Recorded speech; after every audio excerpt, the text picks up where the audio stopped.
इस एपिसोड में आप सभी व्यूवर्स का एक बार फिर से स्वागत है। होप करता हूँ सारे व्यूवर्स काफ़ी अच्छे होंगे। और वैसे व्यूवर्स जो नए हमारे इस चैनल पे, तो रिक्वेस्ट होगी उनसे कि जाएं हमारे इस चैनल पे और लाइक और सब्सक्राइब कर दें हमारे इस चैनल को। देखें चैनल के सारे वीडियोस काफ़ी इंपॉर्टेंट हैं और आपके जॉब टास्क को काफ़ी इजी करेंगे। तो मूविंग फॉरवर्ड हम चलते हैं आज के इस एपिसोड में, जो कि हमारा एक्सेल का वीबीए एपिसोड 4 है। पिछले एपिसोड में हमने देखा था कि किस तरीके से हमने चीज़ों को समझा था। तो आज हम देखेंगे वेरिएबल्स को। ये वेरिएबल्स से हमने पिछले एपिसोड में भी फोकस किया था और उसको हमने देखा था कि वेरिएबल्स की एक थ्योरेटिकल ओवरव्यू ली थी कि वेरिएबल्स होता क्या है और वेरिएबल्स को हम किस तरीके से यूज़ करते हैं। ठीक है, तो अब हम आज देखते हैं वेरिएबल्स में थोड़ा सा और थोड़ी डीप लर्निंग करते हैं ये किस तरीके से वर्क करता है। तो अब वेरिएबल्स, जब भी हम अपने प्रोग्राम के अंदर वेरिएबल्स को डिफ़ाइन करते हैं तो उसको डिफ़ाइन करने का एक रूल होता है। ठीक है, तो आज हम डिस्कस करेंगे इन सब चीज़ों के बारे में। कुछ कीवर्ड्स वगैरह होते हैं जो जिसको हम वेरिएबल्स में क्यों नहीं यूज़ करते और उसे क्यों नहीं यूज़ करना चाहिए उन सारे कीवर्ड्स को। और वेरिएबल्स के टाइप्स कितने होते हैं वो हम देखेंगे, किस किस टाइप के वेरिएबल्स होते हैं और उसकी मेमोरी की स्टोरेज कैपेसिटी कितनी होती है। ठीक है, उसके बाद हम देखेंगे वेरिएबल के यूजेस। ठीक है, जिसको हम इनसाइड फंक्शन आउटसाइड फंक्शन किस तरीके से यूज़ करेंगे। अगर हम वेरिएबल को as a public variable define करते हैं तो विद इन अदर फंक्शंस में भी उस वेरिएबल को हम किस तरीके से यूज़ करेंगे, इसको हम देखेंगे आगे प्रैक्टिकली। तो बने रहे हमारे साथ, आज के इस एपिसोड में काफ़ी इंटरेस्टिंग होने वाला है। तो चलिए इसको सीख लेते हैं। तो सबसे पहले हम देखते हैं वेरिएबल के नेमिंग रूल्स क्या होते हैं। ठीक है, तो फर्स्ट रूल जो होता है उसमें ये कहा जाता है कि variable name must start with a letter और अल्फ़ाबेट। ठीक है, लेटर और अल्फ़ाबेट और numbers can be included within the numbers. जैसा कि सपोज दैट कि मान लो कि मुझे किसी पर्टिकुलर नेम की एक वेरिएबल बनानी है, तो मैं उसके लिए मैं इस तरीके से वेरिएबल को बनाऊंगा। जैसे मैं कर दूंगा एस टी डी नेम। ठीक है, इस तरीके से मैं एक वेरिएबल के नेम को डिफ़ाइन करूंगा। या फिर मैं इसको एस टी डी, अगर मुझे स्टूडेंट के नेम से रिलेटेड दो वेरिएबल्स बनाने हैं तो मैं एस टी डी नेम या फिर इसको 1 कर दूंगा इस तरीके से। ठीक है, तो यहाँ पे ये कैरेक्टर से स्टार्ट हो रहा है और ये एक तरीके से प्री डिफाइंड कीवर्ड्स नहीं है। यानी कि इसमें हमें कोई भी वीबीए की जो अपनी जो इंटरनल कीवर्ड होती है उसको हमने यूज़ नहीं किया है। तो ये सारा कुछ हम इस तरीके से वेरिएबल को डिफ़ाइन करने के लिए और उसको इंटीग्रेट करने के लिए हम इस तरीके से यूज़ करते हैं। ठीक है, तो फर्स्ट थिंग हो गई कि variable must start with a letter, यानी कि वेरिएबल की जो फर्स्ट कैरेक्टर जो होगी वो हमारी लेटर से स्टार्ट होगी या फिर वो अल्फ़ाबेट होगी। ठीक है, और नंबर कैन बी इंक्लूडेड, यानी कि इसमें हम नंबर को इंक्लूड कर सकते हैं। ये नंबर इसके लास्ट में भी हो सकता है, थोड़ा सा हम मिडिल में भी उस नंबर को रख सकते हैं। ठीक है, तो ये इसकी फर्स्ट रूल हो गई। सेकेंड रूल है कि a variable name should not be pre defined और अ कीवर्ड, यानी कि वेरिएबल की जो नेम है वो हमारी कोई भी कीवर्ड नहीं होनी चाहिए। जैसे कि अगर मान लो कि मैं सपोज दैट कोई एक वेरिएबल लेता हूँ, जैसे मान लो कि मैं करता हूँ लेन। ठीक है, लेन एज इंटीजर। ठीक है, इंटीजर। तो ये जो यहाँ पे अगर मैं इसको इस तरीके से डिफाइन करता हूँ, डिम यहाँ पे करता हूँ डिम लेन एज इंटीजर, तो यहाँ पे जो लेन जो हो गई, ये लेन हमारी एक कीवर्ड हो गई। तो हमारे पास जो एक्सेल में जो इनबिल्ट फंक्शंस होती है उस फंक्शन में हमारी ये लेन फंक्शन भी होती है। या फिर अगर मैं यहाँ पे लेन के बजाय कुछ और भी अगर मैं डाल दूँ, जैसे मान लो आर ई पी टी कर दूँ, तो ये सारे जो है ये हमारे रिजर्व कीवर्ड्स होते हैं। तो इसको हम जब भी वेरिएबल को डिफाइन करेंगे तो इन सब चीज़ों को हम क्रॉस चेक करेंगे कि हमारी जो भी वेरिएबल के नेम है वो कोई प्री डिफाइंड कीवर्ड्स नहीं होनी चाहिए, एक्सेल के अंदर की कोई फंक्शंस नहीं होनी चाहिए। ठीक है, तो ये इसकी सेकेंड रूल हो गई। और थर्ड रूल ये कहता है कि all variable must consist of one continuous string और अ कैरेक्टर। ठीक है, ओनली। ठीक है, it should not contain embedded spaces. जैसा कि मान लो अभी मान लो कि सपोज दैट मैंने ये एस टी डी नेम किया। ठीक है, तो ये सारे जो है एज ए कंटिन्यूस कैरेक्टर्स हैं और इसके बीच में स्पेस नहीं है। और अगर मैं सपोज दैट मैं इस तरीके से करता हूँ डिम, यहाँ पे अगर मैं इस तरीके से कर दूँ इसको, इसको मैं कर दूँ S T D space name. ठीक है, एज इंटीजर, तो ये एक तरीके से वेरिएबल नहीं होगा। और ये यहाँ पे आपको जब भी आप इस तरीके से डिफाइन करोगे तो वो एक एरर अलर्ट भी आपको शो करेगा कि आपने जो है पर्टिकुलर फॉर्मेट को फॉलो नहीं किया है। या फिर std नेम, या फिर आप यहाँ पे अंडरस्कोर वगैरह भी करोगे तो इसमें भी वो प्रॉब्लम क्रिएट करेगा, ठीक है। तो यानी कि जब भी आप वेरिएबल को डिफाइन करो तो ये जो है एक मीनिंगफुल हो, और वो एक नाउन माइट भी, ये एक नाउन भी हो सकता है, ठीक है। और इसमें जो है it should not contain embedded spaces, यानी कि इसके बीच में कोई स्पेस नहीं होनी चाहिए। इस तरीके से अगर आपने स्पेसिंग दे रखी है तो ये स्पेस, ये सारे कुछ नहीं होनी चाहिए, ठीक है। तो ये था एक तरीके से वेरिएबल की को डिक्लेयर करने की रूल्स, 4 रूल्स है। हमें इन सारे बातों को ध्यान रखना होगा जब भी हम अपने फंक्शंस के अंदर किसी वेरिएबल को डिफाइन करते हैं, तो ये सारी चीज़ें काफ़ी इंपॉर्टेंट होती हैं, ठीक है। अब यहाँ पे जो बात आती है वो आती है कीवर्ड्स की। कुछ कीवर्ड्स हमारे जो होते हैं वो इनबिल्ट फंक्शंस होते हैं, जैसे कि मान लो कि यहाँ पे जैसे कुछ कीवर्ड्स मैंने यहाँ पे शो आउट किए हैं, जिसमें कि आपकी लेन है, सम, REPT है, और वी लुकअप है। इसके अलावा भी एच लुकअप होती है, और यहाँ पे एवरेज होती है, AVG, और AVERAG एवरेज, और ये सारी फंक्शंस इनबिल्ट फंक्शंस होती है, तो इसको हम वेरिएबल में यूज़ नहीं करेंगे, ठीक है। कुछ कीवर्ड्स और भी हमारे रिजर्व कीवर्ड्स होते हैं, that can not be used as a keyword, यानी कि जैसे मान लो कि मैंने किया इंड, ठीक है, या फिर सब, ठीक है, सब किया, या फिर इंड किया, या फंक्शन किया, या MSG बॉक्स है, तो ये सारी जो है हमारी रिजर्व कीवर्ड्स होती है VBA के अंदर। इन सब चीज़ों को भी हम अपने वेरिएबल में डिफाइन नहीं करेंगे। वेरिएबल को जब भी हम डिफाइन करेंगे तो इन सारे कीवर्ड्स को एस्केप करेंगे, ठीक है। तो ये सारी रूल्स थी एक तरीके से वेरिएबल को डिफाइन करने की। तो ये जब भी आप अपने प्रोग्राम्स को राइट करोगे तो ये सारे रूल्स को आपको फॉलो करनी होगी, ठीक है। अब यहाँ पे चलते हैं, हमारे पास एक टेबल है जिसमें हम देखते हैं वेरिएबल के टाइप्स, ठीक है, इसकी मेमोरी स्पेसेस कितनी मेमोरी लेता है, और ये एक्चुअली होता क्या है। तो जैसे मान लो कि यहाँ पे हमारे VBA में इंटीजर एक वेरिएबल की टाइप है, तो इसकी जो मेमोरी रिक्वायरमेंट होती है 2 बाइट्स की होती है। 2 बाइट्स मेमोरी एक मेमोरी ऑक्यूपाई करता है, और इसकी जो ये जो होता है एक होल नंबर को कंसिस्ट करता है, जो कि 2 बाइट्स की होती है। इसी तरीके से लॉन्ग इंटीजर हमारी 4 बाइट की होती है, और stored whole number up to 4 bytes, यानी कि 4 बाइट तक के होल नंबर को ये स्टोर कर सकता है। करेंसी जो होती है हमारी 8 बाइट की होती है, और ये फिक्स पॉइंट कैलकुलेशंस जो भी होती है वो उसके लिए हम करेंसी को यूज़ करते हैं। सिंगल हो गई ये 4 बाइट की, और store single precision floating point, ठीक है। इसी तरीके से डबल जो होती है ये हमारी 8 बाइट की होती है। सिंगल 4 बाइट की होती है, और डबल 8 बाइट की, यानी कि अब 4 बाइट का डिफरेंस होता है सिंगल और डबल में। तो जब भी आप डबल वेरिएबल को यूज़ करोगे, तो जब भी आपकी सपोज दैट रिक्वायरमेंट ऐसी है जहाँ पे आपको कैरेक्टर्स आपकी मैक्सिमम है, तो वहाँ पे आप डबल को, यानी कि एक एज अ लाइन आपको कुछ वेरिएबल को प्रिंट करवाना है या कुछ इस तरीके का करना, तो आप वहाँ पे क्या करोगे, एज अ डबल को यूज़ करेंगे, क्योंकि डबल जो है ज़्यादा स्पेस प्रोवाइड भी करता है आपको, ठीक है। Precision of a floating point, byte ये 1 बाइट की होती है, और रेंज 0 to 255 होता है। स्ट्रिंग ये सीक्वेंस ऑफ कंटिन्यूस कैरेक्टर्स, जब भी आपको कंटिन्यूस कैरेक्टर्स देना है तो आप एज अ स्ट्रिंग यूज़ करोगे। जैसे मान लो यहाँ पे मैं करता हूँ टेक्नो स्पार्क, ठीक है, तो टेक्नो स्पार्क जो करूँगा एज मैं यहाँ पे करूँगा स्ट्रिंग, ठीक है, क्योंकि यहाँ पे ये जो कैरेक्टर्स जो है ये थोड़ी सी बड़ी है इसकी, तो इसको यहाँ पे कर दूँगा ये डिम, ठीक है, टेक्नो स्पार्क एज स्ट्रिंग। तो यहाँ पे ये मैं स्ट्रिंग वेरिएबल लूँगा इसका, ठीक है। इसी तरीके से ऑब्जेक्ट होती है जो कि 4 बाइट की होती है, और रिप्रेजेंट करती है किसी भी ऑब्जेक्ट के रेफरेंस को, ठीक है। डेट जो होती है 8 बाइट की होती है, और वो स्टोर करती है date and time as a real number.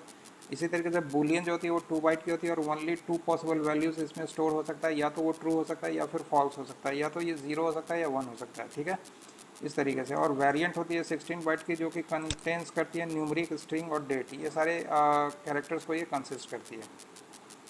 तो ये थी एक तरीके से वेरिएबल की ओवरव्यू, और इसमें हमने देख लिया कि उसकी रूल्स क्या होती है वेरिएबल को डिफाइन करने की, और किस किस चीज़ों को हमें अवॉइड करना चाहिए जब भी हम अपने वेरिएबल को डिफाइन करते हैं।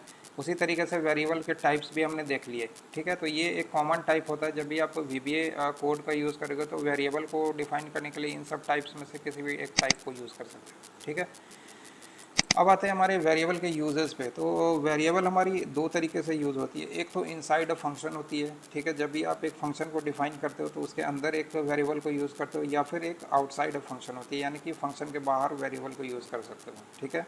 तो जो फंक्शन के बाहर जो वेरिएबल यूज़ होती है वो हमारी एज अ पब्लिक वेरिएबल होती है, ठीक है। अगर हम उस वेरिएबल को पब्लिक वेरिएबल डिफाइन कर देते हैं तो हम मोर देन उसको मल्टीपल फंक्शंस में यूज़ कर सकते हैं। जैसे मान लो हमने एक फंक्शन बनाया 1, ठीक है, दूसरा फंक्शन मैंने बना लिया 2, ठीक है, और इसी तरीके से मेरी मल्टीपल फंक्शंस हैं, ठीक है।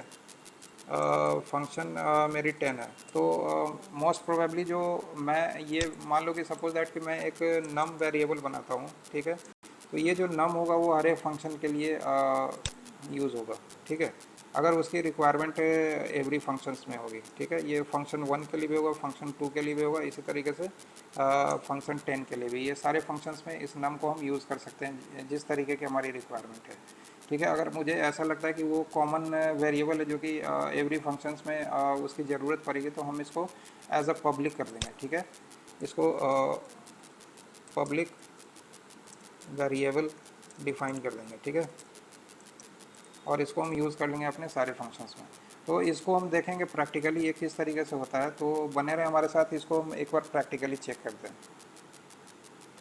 एक तो इनबिल्ट फंक्शंस के अंदर यूज़ करके उसको क्रॉस चेक कर सकते हैं, या फिर अगर उसको आउटसाइड करते हैं तो उससे हमें क्या फ़ायदे मिलते हैं, यानी कि उसकी क्या एडवांटेजेस होती है, इसको हम एक बार क्रॉस चेक करते हैं। तो मैंने एक नया शीट ओपन कर लिया है। अब यहाँ पे मैं फंक्शन ऑल्ट और F11 करता हूँ, ठीक है। इसको मैं यहाँ पे एक मॉड्यूल को इंसर्ट करूँगा, तो यहाँ पे फंक्शन आप भी ऑल्ट F11 कर लो, यहाँ से जाओ इंसर्ट पे और यहाँ पे कर लो इंसर्ट अ मॉड्यूल, ठीक है। यहाँ पे मैंने मॉड्यूल इंसर्ट कर लिया, ठीक है। तो पहले हम देखते हैं वेरिएबल को with in a function use करके वो किस तरीके से वर्क करता है, और उसके बाद फिर क्रॉस चेक करेंगे उसको दूसरे फंक्शंस में भी चेक करेंगे विदाउट डिक्लेयरिंग इट पब्लिक, और इसको विदाउट पब्लिक डिक्लेयर करके चेक करेंगे कि उस फंक्शंस के अंदर वो वेरिएबल वर्क करता है या नहीं, ठीक है। तो अब यहाँ पे मैं दो फंक्शंस बनाता हूँ। जैसे मान लो मेरी पहली फंक्शन जो है ये मैं करता हूँ सब test1, ठीक है। ये मैंने फर्स्ट फंक्शन बना दिया।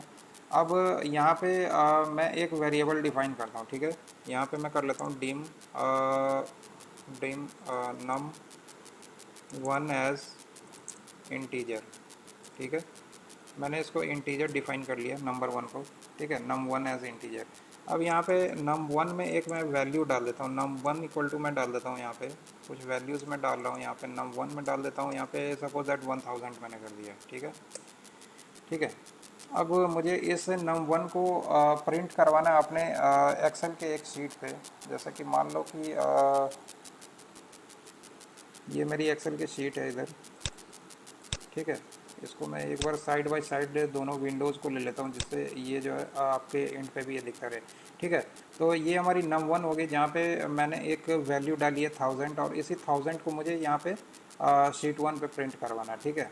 तो अब यहाँ पे ये कैसे करेंगे, तो यहाँ पे इसको हम कर लेते हैं, ब्रैकेट को ओपन करते हैं और हम कर लेते हैं एक्टिव सेल डॉट वैल्यू,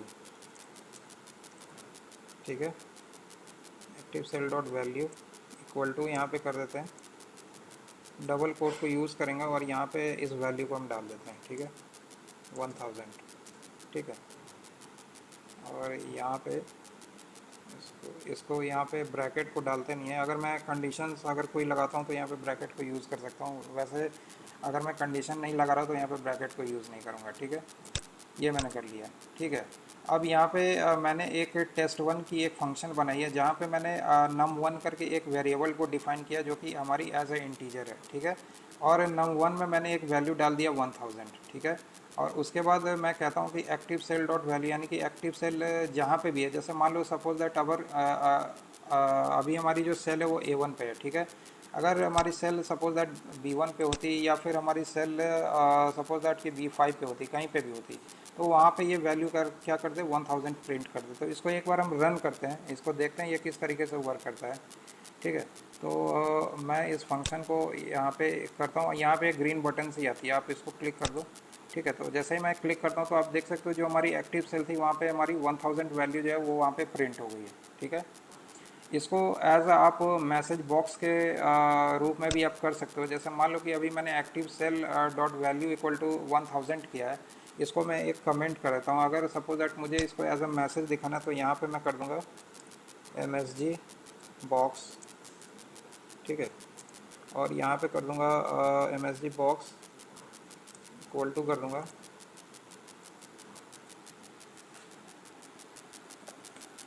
यहाँ पे इसको मुझे मैसेज के रूप में दिखाना है, तो इसके लिए मैं एमएसजी बॉक्स से हमारे पास एक वो है फंक्शन है, उसको मैं यूज़ कर लेता हूँ, ठीक है।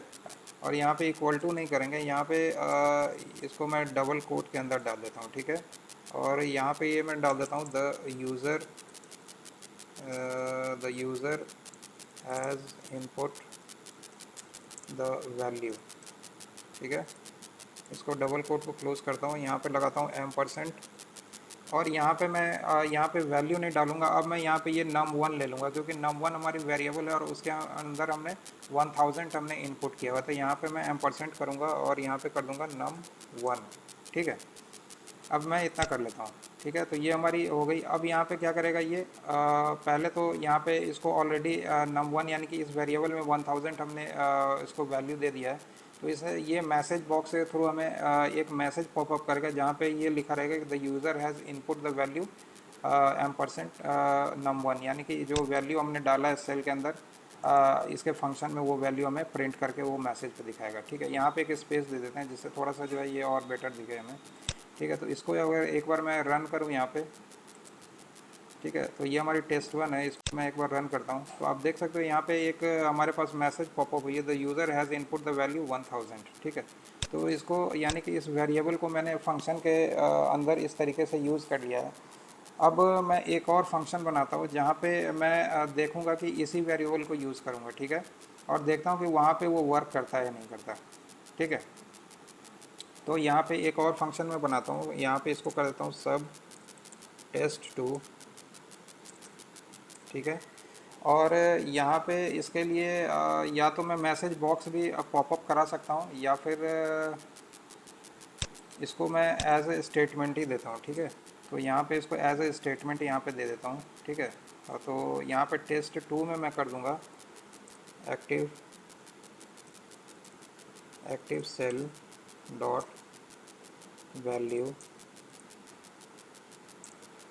इक्वल टू num1 कर देता हूँ। ये जो हमारी num1 जो फर्स्ट वाली जो वैल्यू है, उसको मैं एक बार एक्टिव सेल में ये पुट कर देता हूँ, ठीक है।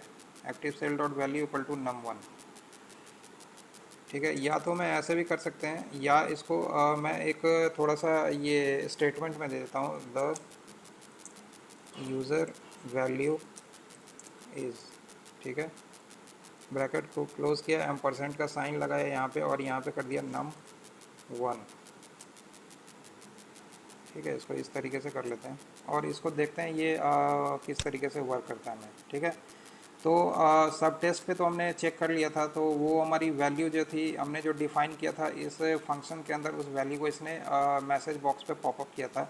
लेकिन अब इसी वेरिएबल को मैं यूज़ कर रहा हूँ नेक्स्ट फंक्शन में, जो हमारी test2 फंक्शन है। तो उसमें ये हमारे एक्टिव सेल, यानी कि अगर सपोज दैट अभी हमारी B5 पे हमारी सेल है, तो यानी एक्टिव सेल में ये वैल्यू दे रहा है, यानी कि इस 1000 को ये इनपुट कर पा रहा है या कॉल कर पा रहा है या नहीं कर पा रहा।